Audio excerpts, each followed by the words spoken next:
Communication skills training. Hi, my name is Connie, and in today's live video what I'm going to be doing is I'm going to be sharing what I feel is a great tip to communicate effectively in relationships.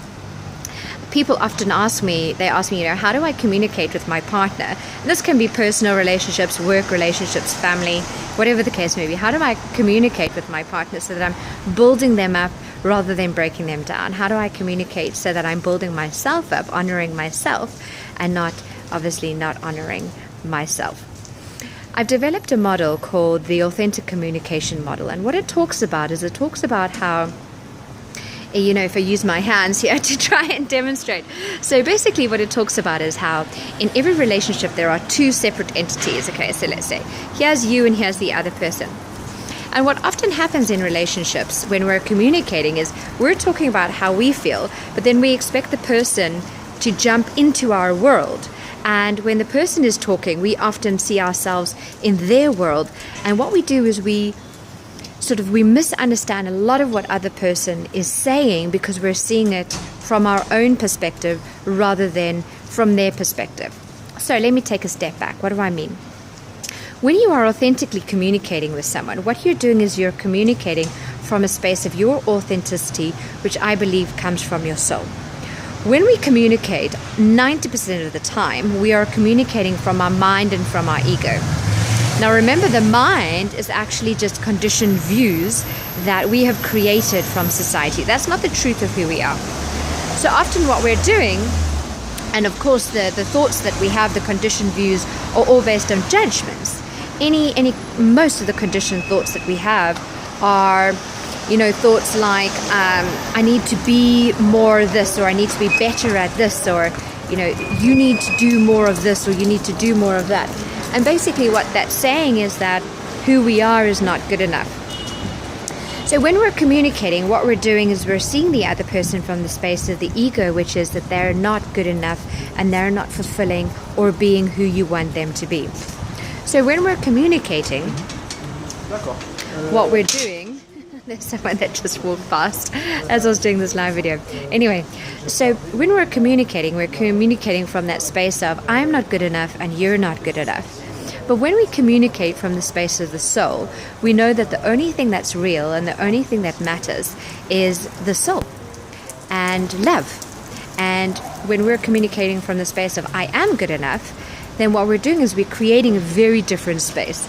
So the first tip would be to ask yourself, when you're communicating, are you communicating from a space of the situation is wrong, you are wrong, I am wrong, or are you communicating from the space of love, which is that everything is as it is, everything is good enough, there's nothing that I need to change, who I am is good enough, who the person is good enough. Tip number 2, however, is that sometimes, because we're human, sometimes people do things that are not okay. Okay, sometimes people do things that irritate us. And the thing here is to understand that when you're in a relationship, there are two people. And it's about being able to express what you feel and knowing that the other person is going to honor and value it. So let me give an example. What I often say is I give my clients this formula. When communicating, if you want to communicate in a way that's going to build the person up, this is how I feel you should do it. You could do it, because should is not, should implies judgment, doesn't it? But you could, if you really, really wanted to, you could say, I feel X when you Y. To feel honored, I need you to Z.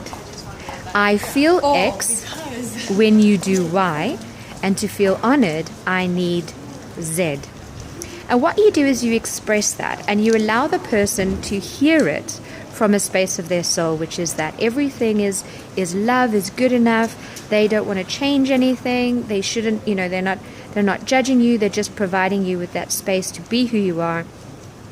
And then what you do is you allow them to express the same thing for themselves. So I feel, you say, then you give them an opportunity to say, I feel when you do, I need you to Z to feel honored. And once you've both given each other the space of honor, then you can potentially see if there's a way of compromising in the middle. Now, what we very often do when we're communicating from the mind, we're communicating from a space of judgment, and we're communicating from a space of wanting the person to agree with us, because we feel that if they don't agree with us, then we are not good enough. But which is why tip number 1 is so powerful. If you communicate from the space of who you are is good enough, and no matter whether somebody agrees with you or not, it doesn't change your worth. Now, that's a lot of information in 5 minutes. So, find out. So I hope I answered a little bit of your question. But find out more about me at www.connieleebennett.com. But I also have a YouTube channel where I talk about the authentic communication model. So find out more about it there. Looking forward to connecting with you all in some form or another, internet or personal, very soon. Cheers. Bye.